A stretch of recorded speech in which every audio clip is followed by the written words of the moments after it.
आज संजय राऊत सुद्धा त्यावर बोलताना दिसले की आमचा आत्मा आहे तो तुम्हाला सोडणार नाही. माननीय अमितभाईंना भटकती आत्मा शांत करण्याचं तंत्र अवगत आहे. ते निवडणुकीत व्यस्त होते, निवडणुका संपल्या, त्यामुळे माननीय मोदीजींचा त्रास आम्ही देऊ हे त्यांचं जे काही वाक्य आहे, याला शांत करण्याचं काम माननीय अमितभाई हे या संदर्भामध्ये अतिशय एक्सपर्ट आहे, त्यामुळे ते शांत करते. कुठेतरी पवार असं म्हणतात की हा जो आत्मा आहे बदला घेतल्याशिवाय सोडणार नाही असं वक्तव्य जास्त पवारांनी. तुम्ही भटकती आत्म्यावर कोणताही चित्रपट बघून घ्या. पहिल्यांदा काही दिवस ती भटकती आत्म्याचा त्रास होतो, नंतर मग कोणी ना कोणी येतो आणि भटकती आत्म्याला एवढं शांत करतो. कोणताही चित्रपट, कोणतीही कथा, चांदोबा बघा, चंपक बना बघा, त्यामुळे भटकती आत्म्याचा त्रास काही दिवस होऊ शकेल, त्याच्या पुढे होणार नाही. भाऊ, मनसे महायुतीसोबत आहे, मात्र शपथविधीच्या कार्यक्रमाला सन्मानाचं निमंत्रण मिळाल्याची मनसेची भावना नाही. मलाही माहीत नव्हतं. आत्ता जेव्हा तुम्ही हा प्रश्न विचारत आहात म्हणून मी 10 मिनिटापूर्वीच आमचे अतिशय निकटचे मित्र आहे नांदगावकरजी, त्यांना विचारणा केली. तर तुम्ही म्हणालात ते बरोबर आहे की त्यांना या संदर्भामध्ये नांदगावकरजी असं म्हणाले की आम्हाला निमंत्रण आलं नाही. तर निश्चितपणे हे वरिष्ठांच्या कानावर मी टाकेन. घाई गर्दीमध्ये हे विसर्ग असावं, यामध्ये दुसरा काही भाव असेल असं मला वाटत नाही. कधी कधी घाई गर्दीमध्ये निमंत्रण देताना जी यादी करतात ती साधारणतः अधिकारी प्रोटोकॉल राजशिष्टाचारानुसार करतात, आणि तिथं कधी कधी आपले मित्र जे आहे त्यांना निमंत्रण जायचं राहून जातं. यामध्ये दुसरा भाग असूच शकत नाही, पण याची नोंद मात्र केंद्रीय पक्षाने घेतली पाहिजे.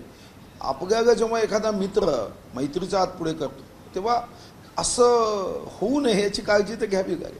भाऊ, मुंबईसह राज्यात 2 कोटी स्मार्ट मीटर लावण्याची योजना आहे, तर आता विरोधक कडाडून विरोध करत आहे. सर्वसामान्यांकडून खिशातून हा पैसा घेऊन अदानींना देण्याचा डाव असल्याचा आरोपही विरोधक करतायत. समाजवादी पार्टी असेल, शेख असतील, अशी वेगवेगळी लोक आहेत, आमदार आहेत, पक्ष आहेत. आता ते म्हणतात की आम्ही जन आंदोलन उभारू. नाही, या विषयामध्ये काय गंभीरता आहे याची माहिती निश्चितपणे घेतली जाईल.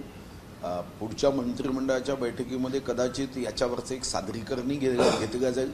शेवटी एकनाथ शिंदेजींच्या नेतृत्वात, देवेंद्रजीच्या नेतृत्वात, अजितदादांच्या नेतृत्वात अशी कोणतीही कृती सरकारकडून होता कामा नये, किंवा आम्ही त्याबद्दल निश्चितपणे माननीय मुख्यमंत्र्यांच्या आणि माननीय देवेंद्रजीच्याही कानावर या बाबतीतली गंभीरता सांगू की यामध्ये एकतर जर हे मीटर लावत असताना कोणत्याही ग्राहकाला कोणताही त्रास होणार नसेल तर निश्चितपणे या संदर्भातले गैरसमज दूर करण्याची आवश्यकता आहे. अन्यथा काँग्रेस किंवा महाविकास आघाडी गैरसमज पसरवण्यामध्ये गोबेल्सला मागे टाकते, आणि म्हणून आता कुठेही थोडीशीही कसर राहता कामा नये, अडचण राहता कामा नये. आणि या दृष्टीने पूर्ण माहिती घेऊन जर हे अयोग्य असेल तर सरकार गंभीर पावलं उचलेल. याबद्दल मी आपल्या माध्यमातून जनतेला सुद्धा आश्वस्त करतो की सरकार अशी कोणतीही कृती करणार नाही जी जनविरोधी असेल. भाऊ, मोहन भागवत म्हणालेले आहेत यावर्षी जी निवडणूक झाली लोकसभेची त्यामध्ये मर्यादेचं पालन झालं नाही आणि संघासारख्या यांना देखील संघटना देखील ओढण्यात आलं. असं आहे की नाही, एक गोष्ट तर खरी आहे की समाजामध्ये सत्तेच्या स्वार्थासाठी विष कागवण्याचं काम हे महाराष्ट्र असेल किंवा उत्तर प्रदेश असेल मोठ्या प्रमाणावर केलं. खरं तर आपण संविधानाच्या तरतुदीमध्ये बघितलं असेल की धीरे धीरे आम्ही जातीच्या बाहेर जाऊन देश राष्ट्रहित या भावनेच्या महामार्गावर प्रवास करावा हा भाव आपल्या डायरेक्टिव्हमध्ये व्यक्त झाला आहे. आपल्या डायरेक्टिव्हमध्ये व्यक्त होताना आपण या बाबतीमध्ये अतिशय आग्रही भूमिका घेतली होती की जात ही उंबरठ्याच्या आत असावी. समाजामध्ये आम्ही एकमेकासोबत जातीच्या आधारावर कधीच वागत नाही. पण महाराष्ट्रामध्ये हे खरं आहे की याची चिंता सर्वसामान्यांनी करावी. अशा पद्धतीचं जाती आणि जातीच्या विषाचा उद्रेक झाला आहे, आणि यासाठी मोहनजी म्हणाले ते खरं आहे की चिंतन केलं पाहिजे. अशा पद्धतीने जर जातीमध्ये भेद जागा तर निवडणुका जिंकता येईल, पण यातून मात्र लोकशाहीचा आणि देशाचा पराभव होण्याची शक्यता नाकारता येत नाही.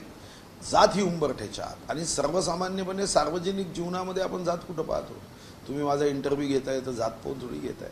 मला वाटतं की आम्ही एकमेकाशी, भारत माझा देश आहे, सारे भारतीय माझे बांधव आहे, या भावनेने आपण एकमेकाच्या सोबत संवाद करतो, एकमेकाला सहकार्य करतो.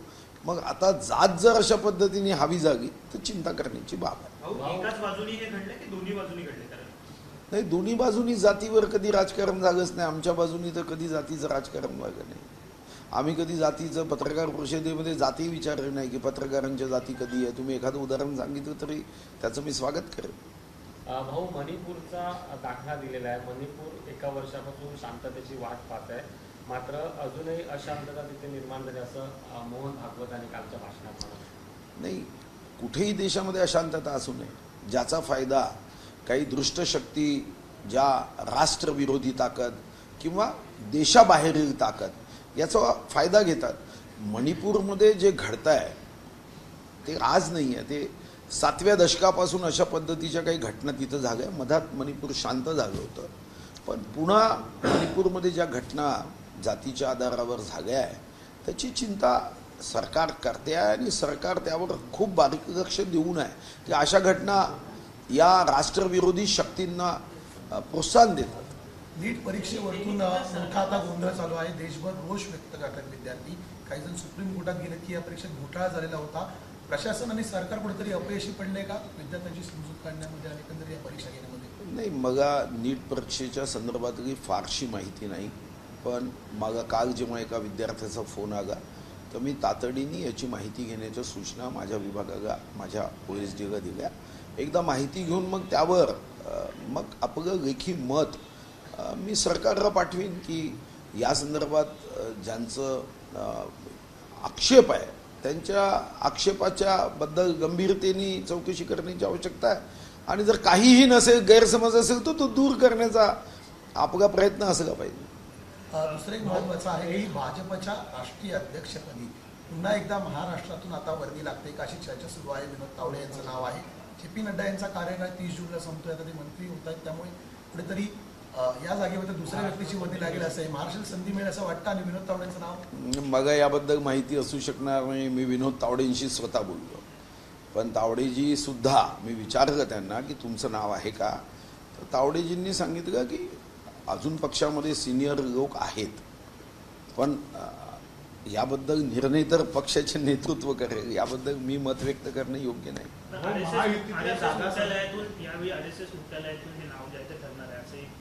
नाही, हे तर सरासर चूक आहे. हे सफेद झूट, सफेद सोमवार सारखा आहे. RSS कधीच राष्ट्रीय अध्यक्ष कोण असावा अशा गोष्टींमध्ये RSS फक्त चांगलं व्यक्तिमत्व घडून राजकारणामध्ये त्यांनी देशसेवा करावी एवढा भाव घेऊन काम करते. आणि आपल्याला मी निश्चितपणे सांगेल की व्यक्तीवर RSS कधीच प्रेम करत नाही, विचारावर प्रेम करते, देशावर प्रेम करते. प्रत्येक व्यक्ती चांगला घडावा आणि त्या व्यक्तीच्या माध्यमातून चांगली सेवा व्हावी हा भाव असतो. व्यक्तीवर कोणाच प्रेम RSSचं कदापि असत नाही. चंद्रकांत पाटील असे म्हणतात की विनोद तावडे यांना राज्यात किंवा केंद्रात एक मोठी जबाबदारी मिळू शकते, त्यामुळे थोड्याशा चर्चा वेगवेगळ्या सुरू झालेल्या पाहिल्या. मोठी जबाबदारी मिळू शकेल याच्याबद्दल आक्षेप असण्याचं कारणच नाही, कारण विनोद तावडेजीने आपलं कर्तृत्व केंद्रात जाऊन सिद्ध केलं आहे. भाऊ, लोकसभा निवडणुकीत भाजपची जी विचार झाली त्यामध्ये यंदा अनुसूचित जातीची मतं जी आहेत ती भाजपला मिळाली नाही असं विश्लेषण केलं गेलं. मोहन भागवतांनी देखील त्यावर भाष्य केलेलं आहे.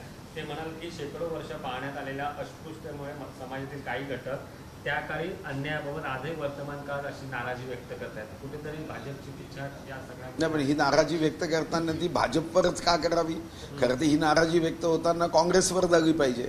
1936 मध्ये काही भाजपा नव्हती. जेव्हा विश्वरत्न बाबासाहेब आंबेडकरांनी प्रतिज्ञा घेतली की मी हिंदू धर्मामध्ये जन्म घेतला पण हिंदू म्हणून मारणार नाही, तेव्हा भाजपचा काय संबंध होता? तेव्हा काँग्रेस नेत्यांनी बाबासाहेबांना समजवण्याचा प्रयत्न केला नाही. 1952 मध्ये आपण बघितलं काय की बाबासाहेब लोकसभेमध्ये उभे होते तेव्हा काँग्रेसने त्यांचा पराभव केला ईशान्य मुंबईमध्ये. आपण बघितलं 54मध्ये पोटनिवडणूक झाली, भंडाऱ्यामध्ये डॉक्टर महामानव विश्वरत्न भारतरत्न बाबासाहेब आंबेडकर उभे होते, तिथं काँग्रेसने पराभव केला. खरं तर बाबासाहेबांनी काँग्रेस हे जळतं घर आहे असं सांगितलं. संविधानाची डिबेट तुम्ही वाचा, त्या डिबेटमध्ये माननीय परमपूज्य विश्वरत्न बाबासाहेब आंबेडकरांना किती त्रास दिला त्या डिबेटमध्ये.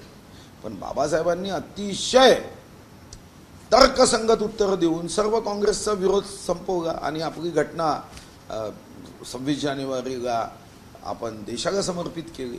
तर खरं तर मग याचा खरा परिणाम तर काँग्रेसवर व्हायला हवा. याचं महत्त्वाचं कारण आहे की आम्हाला अनुसूचित जाती समाजाचे असणारे आमचे जे संबंध आहे त्या संबंधाचा विस्तार अजून वेगाने करण्याची आवश्यकता आहे.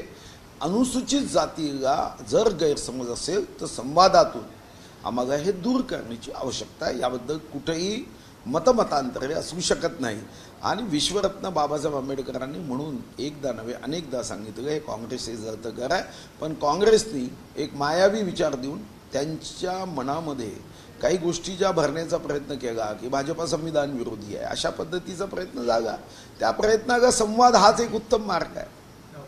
पण अजितदादा पण काल बोलताना बोललेले आहेत की एकूणच जे अनुसूचित जाती असेल त्यांना देखील आपल्याला सगळ्यांना सोबत घेऊन जावं लागेल. महायुतीतल्या इतर पक्षांची वेगळे काही विचार असू शकतात, पण जे आपण आहे ते आपण त्यांना पुढे सोबत घेऊन जाऊ. अजितदादा म्हणाले ते बरोबर आहे ना. महायुतीच्या सर्वच राजकीय पक्षांनी सर्व घटक पक्षांनी आपण अनुसूचित जातीला सोबत घेऊन पुढे गेलं पाहिजे. त्या दृष्टीने त्यांच्या योजना असेल, व्यक्तिगत लाभाच्या योजना असेल, या संदर्भामध्ये त्यांच्यापर्यंत योग्य भाव की आम्हाला सुद्धा सरकारमध्ये किंवा सरकारच्या बाहेर आमचा मान सन्मान, आमच्या जातीच्या प्रतिनिधींचा मान सन्मान याबद्दल जे काही गैरसमज आहे ते दूर केलं पाहिजे.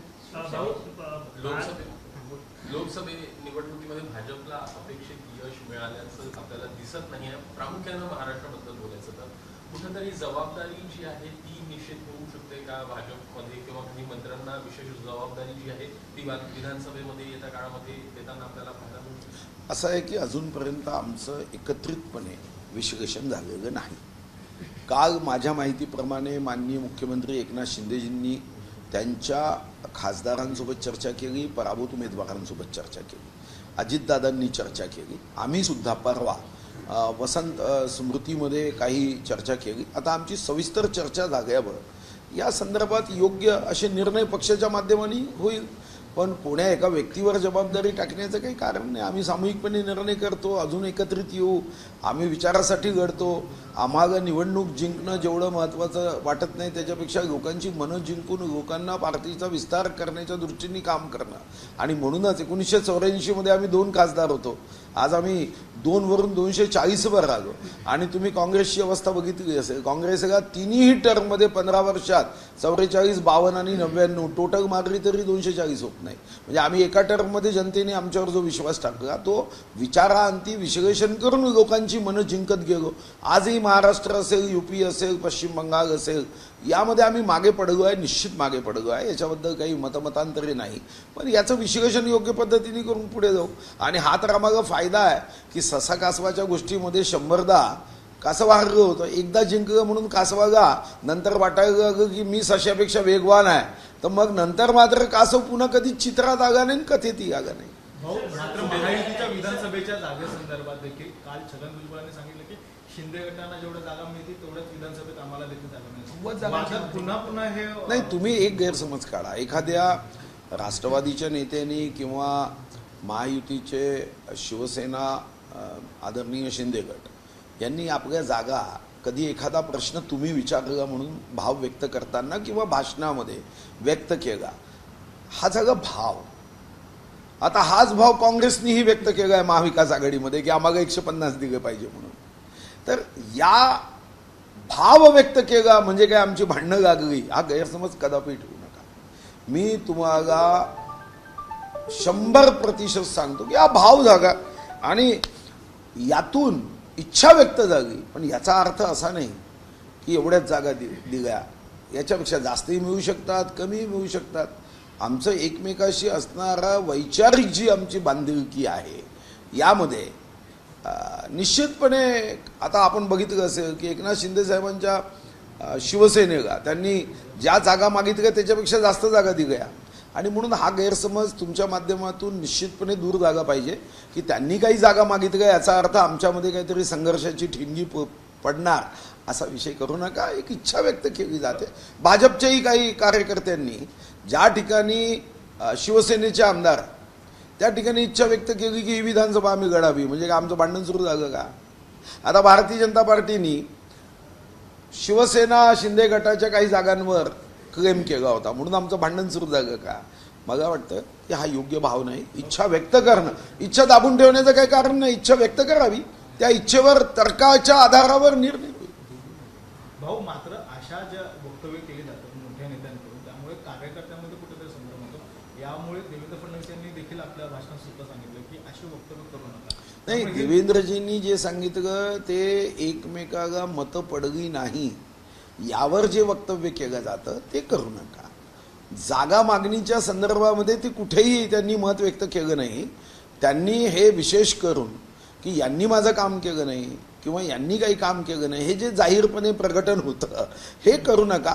यातून मग काय दावे सुरू होतील आणि मग दाव्या प्रतिदाव्यातून काही नसताना आपल्या राजकीय एक त्यामधलं अडचणी निर्माण होतात.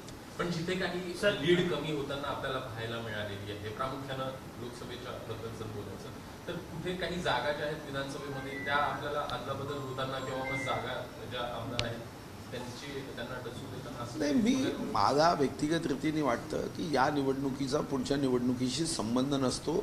तुम्ही आता जर गेले 15-20 वर्षामधले लोकसभा विधानसभेचं मतदान काढा किंवा त्या संदर्भामधलं जर तुम्ही अभ्यास केला तर तुमच्या लक्षात येईल. ज्याच्या संदर्भामध्ये मी सुद्धा आकडेवारी एकत्र करतो आहे. मी स्वतः बघितलं की मी बाकीच्यांचं नाही पण मी असे अनेक विधानसभा बघितल्या की ज्याच्यामध्ये आम्ही लोकसभेत 40,000ची आघाडी होती आणि विधानसभेत आम्ही मागे पडलो. आणि असे अनेक मतदारसंघ होतो जिथं विधानसभेत आम्ही लोकसभेत मागे होतो आणि विधानसभेत आम्ही जिंकल्या.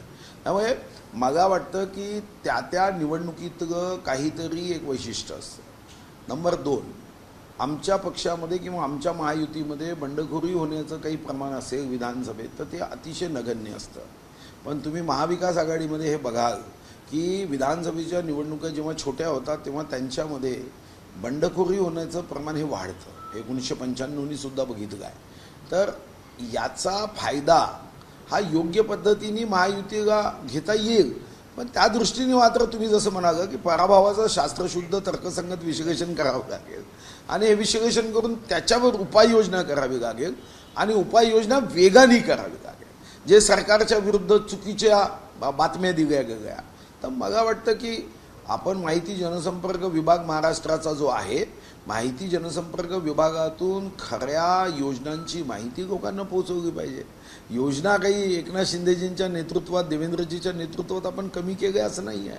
पण कुठं त्यामध्ये त्रुटी असेल, उणीव असेल, कुठं त्याचा प्रचार प्रसार झाला नसेल तर आम्हाला याचा योग्य उपयोग केला पाहिजे. आणि सबका साथ सबका विकास सबका सन्मान सबकी प्रगती हे आपल्याला महाराष्ट्रामध्ये केलं तर लोकसभेच्या निवडणुकीमध्ये आम्ही मागे आलो आहे.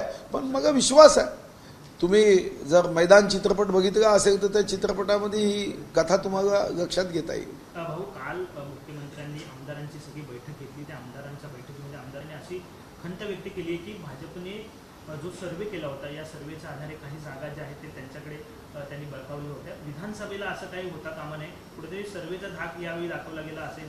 त्याला जोडून पुढचा प्रश्न आहे शिरसाट देखील तसंच म्हणाले आणि ते म्हणाले की आमचा जो ओव्हर कॉन्फिडन्स आहे तो आम्हाला नडला. आमच्यामध्ये मोठा भाऊ हा भाजप होता आणि जे भाजप सांगेल तसं आम्ही करत होतो असं ते म्हणतात. नाही, याच्याबद्दल माननीय मुख्यमंत्री एकनाथ शिंदेजी, माननीय देवेंद्रजी आणि माननीय अजितदादा हे तिघे एकत्र बसणार आहे.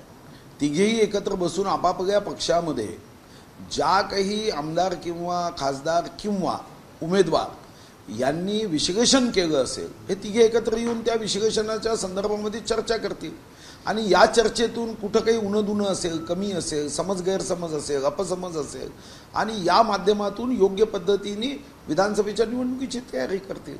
आणि याबद्दल देवेंद्रजींनी पत्रकार परिषदेत माहिती घेऊन सांगितलंच आहे की आम्ही तिघेही एकत्र येऊन याचं विश्लेषण करू, आपापल्या पक्षाचं विश्लेषण होईल. हे विश्लेषण झाल्यानंतर तिघे नेते एकत्र येईल, आमचीही कोर टीम विश्लेषण करेल. आता मीही काही विश्लेषण मुद्दे लिहून ठेवले आहे, तर जेव्हा एकत्रित बसू तेव्हा त्या मुद्द्यांवर, कारण कदाचित असं आहे की विश्लेषण करताना चक्रधर स्वामीच्या कथेसारखं आहे की त्या हत्तीचा जो दृष्टांत आहे, प्रत्येकजण विश्लेषण करताना आपापल्या परीने विश्लेषण करतो, पण आपल्याला एकत्रितपणे त्या चक्रधर स्वामीच्या कथेसारखा विचार करणं गरजेचं आहे. शिवसेनेच्या आमदारांनी निधी वाटपावरून पुन्हा एकदा नाराजी व्यक्त केली. खऱ्या अर्थाने मुद्द्यावरून शिवसेनेचे आमदार उद्धव ठाकरेंपासून बाजूला झाले, तर तोच मुद्दा पुन्हा एकदा या सरकारमध्ये सुद्धा पाहायला मला वाटत नाही. मी तर एकनाथ शिंदेजींना निधी वाटप करताना एवढा निधी आमदारांना देणारा मुख्यमंत्री व त्यांना समर्थन करणारे माननीय उपमुख्यमंत्री देवेंद्रजी व अजितदादा, हे मी 30 वर्ष विधानसभेत आहो आणि मला निधी वाटपामध्ये अन्याय होतो असं जर कोणी म्हणत असेल तर मग विचारच केला पाहिजे. खरं तर आम्ही अनुभवलं आहे की देवेंद्रजीच्या कार्यालयातून फोन येतो, अजितदादांच्या कार्यालयातून फोन येतो आणि एकनाथ शिंदेजी स्वतः फोन करून आमदारांना म्हणतात की तुमच्या मतदारसंघात काही कामं राहिली आहे का. तर याबद्दल मात्र जर असं कोणी म्हणाला असेल तर कदाचित तो मागच्या कार्यकाळातली त्याच्यावर जी आपबीती आहे ते सांगत असेल. मी एकनाथ शिंदेजींना, देवेंद्रजींना, अजितदादांना असं कधी कमी करताना मी तरी बघितलं नाही. मी स्वतःही याचा व्यक्तिगत अनुभव घेतला. सरसंघचालक काय म्हटले की सेवा करणाऱ्यांमध्ये अहंकारपणा नसावा, अंगीपणा नसावा. त्यांनी नेमके कुणाचे कान टोचले? कारण चर्चा अशी झाली की मोहन भागवत यांनी मोदी साहेबांचे कान टोचल्याची चर्चा सुरू. नाही, हे तर तुम्ही तुमच्या पद्धतीने वाक्याचा अर्थ गावता. अरे त्रिकालबाधी सत्य आहे की सेवेच्या सोबत नम्रता असली पाहिजे, विनम्रता असली पाहिजे. आणि जसं आपण विद्या विनयने शोभते तसं सेवा सुद्धा विनयने शोभते. आणि आपल्या देशामध्ये तुम्ही बघितलं असेल की आपला देश त्याग आणि सेवेची पूजा करणार आहे. त्याग आणि सेवेला जगामध्ये सर्वात जास्त किंमत देणारा कोणता देश असेल तर तो आपला देश आहे. या मातीमध्ये सेवेची पूजा आहे आणि अशी शेकडो उदाहरणं मग सांगता येईल की ज्यांनी सेवेची पूजा केली, त्यागाची पूजा केली. तर मला वाटतं की हे त्रिकालबाधी सत्य मांडलं, यातून काही कोणाचे कान टोचले हे आता आपापल्या परीने जागा ज्याच्यावर राग असेल त्यांनी त्याचं नाव रिकाम्या जागेत भरावं, एवढंच आहे. याच्यामध्ये मला वाटत नाही की त्यांनी कोण्या व्यक्तिविशेषका म्हटलं. आणि आदरणीय सरसंघचालक मोहनजी यांना निश्चितपणे एक संघाचे प्रमुख म्हणून अधिकार आहे की उद्या आमच्यापैकी एखाद्या व्यक्तीच्या संदर्भात त्यांना भाष्य करायचं असेल तर ते डायरेक्ट फोननी करू शकतात. फोनचं बिल भरण्याची क्षमता निश्चित आहे. ते जाहीरपणे जे केलं ते एक जाहीर तत्वज्ञान आहे, ते कोणाला लागू नाही. सर्वांनी ते ग्रहण करावं तुमच्यापासून माझ्यापर्यंत. 8 तारखेपासून मनोज जरांगे पाटील हे उपोषणाला बसतात, मात्र कुठेतरी आपला काटा काढण्याचा प्रयत्न आहे अशी टीका, असा आरोप जे आहेत त्यांच्याकडनं होताना दिसतात. सोबतच सरकार देखील डाव खेळत आहे आपल्याशी असं देखील ते वक्तव्य करतात. कशा प्रकारे बघताय? निवडणुका तोंडावर आहेत, विधानसभाच्या सोबत ते उभं देखील राहण्याचा विचार करतायत 288 जागांवर. एकूण सरकारला याचा मोठ्या प्रमाणात फटका बसू शकतो. नाही, आता याच्या संदर्भात माननीय मुख्यमंत्री एकनाथ शिंदेजी, देवेंद्रजी आणि अजितदादा हे या विषयामधल्या विश्लेषणानंतर योग्य पद्धतीने निर्णय करतील. आणि नंबर 2 की शेवटी समाज मराठा असेल की ओबीसी असेल यांना न्याय देण्याची भूमिका सरकारची असणारच आहे. शेवटी जाती समाजाच्या प्रगतीमध्येच तर देशाची प्रगती आहे ना. शेवटी अर्थशास्त्री डॉक्टर किन्स काय म्हणतो, प्रत्येक व्यक्तीच्या प्रगतीमध्ये समाजाची प्रगती आणि समाजाच्या प्रगतीमध्ये देशाची प्रगती आहे. मग मराठा समाज मागे ठेवून काही राष्ट्र किंवा राज्य पुढे जाऊ शकेल का? आणि म्हणून यावर योग्य पावलं हे मुख्यमंत्री आणि दोन्ही उपमुख्यमंत्री उचलतील, याबद्दल मनात शंका असण्याचं कारण नाही. आणि सरकार हे कोणत्याही व्यक्तीबद्दल, कोणत्याही समूहाबद्दल, वर्गाबद्दल प्रेम आणि आस्थेनेच त्यांना वागावं लागतं. आणि म्हणून या प्रश्नावर माझं उत्तर एकच असेल की माननीय मुख्यमंत्री एकनाथ शिंदेजी, माननीय देवेंद्रजी आणि माननीय अजितदादा तिघेही एकत्रित येऊन याच्यावर तोडगा काढतीलच. भाऊ, उद्धव ठाकरे यांनी विधानसभेसाठी 185 जागेचं लक्ष्य जे आहे ते ठेवलं आहे, तशी कामाला लागा असे आदेश दिले. कुठेतरी त्यांचं सुद्धा होप्स जे आहेत वाढलेले आहेत, ज्या जागा जास्त लोकसभेत आले पाहिजे. नाही, आता डिलिमिटेशन होणार आहे 26 पासून, तर कदाचित त्यांचा 2029 साठीचा प्रयत्न असेल. 29 मध्ये महाराष्ट्र विधानसभेच्या जागा वाढतील ना, महिलांचं आरक्षण वगैरे, तर त्या हिशोबाने ते 185 म्हणतं असेल. 2024च्या निवडणुकीत 185 ते जागा घडतील, तर मग काँग्रेस आणि शरद पवार साहेबांच्या राष्ट्रवादीला काय मिळेल? पण याला सोडून काँग्रेसचे आता अभिजित वंजारे सुद्धा म्हटलेले आहेत की जर उद्धव ठाकरे सर्व जागांवर लढण्याची तयारी करत असेल तर काँग्रेसनेही तयारी करावी. विदर्भातील सर्व जागांवर काँग्रेस लढण्यास तयार आहे. चांगली आनंदाची गोष्ट आहे. मग हे आमच्यासाठी उद्धवजी आणि अभिजितजी हे आमच्या विश्लेषणाच्या अगोदरच काही सकारात्मक भूमिका घेत असेल तर यांचं स्वागत केलं पाहिजे. आणि आता तिसरा पक्ष राहिला, त्यांनी 150-200 जागा लढवाव्या.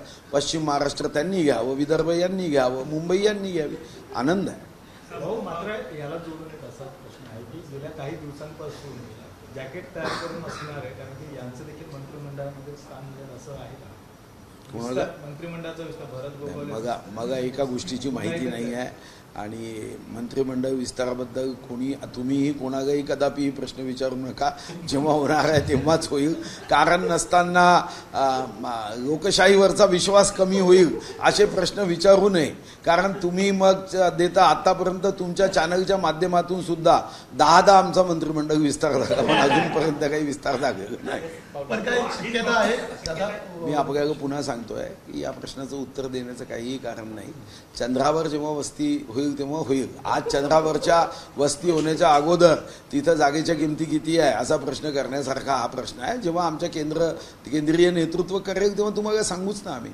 शेवटी प्रेस नोट निघेल कोण मंत्री होईल, कोण खाता आहे. पदाधिकाऱ्यांमधून विशेषतः आमदारांमधून एक चुकी मागणी अशी समोर येताना दिसते की मोठ्या संख्येने आपण सरकारमध्ये आहोत, त्यामुळे किमान महामंडळाचं वाटप करून किंवा मंत्रिमंडळाचा विस्तार करून ताकद देण्याची ग्राउंड लेवलला गरज आहे. ती खरंच अशी गरज वाटते तुम्हाला? नाही, गरज आहे का? तर गरज आहे. अनेकांच्या हाती काम देणं हे गरज आहे. एबीपी माझा, उघडा डोळे बघा नीट.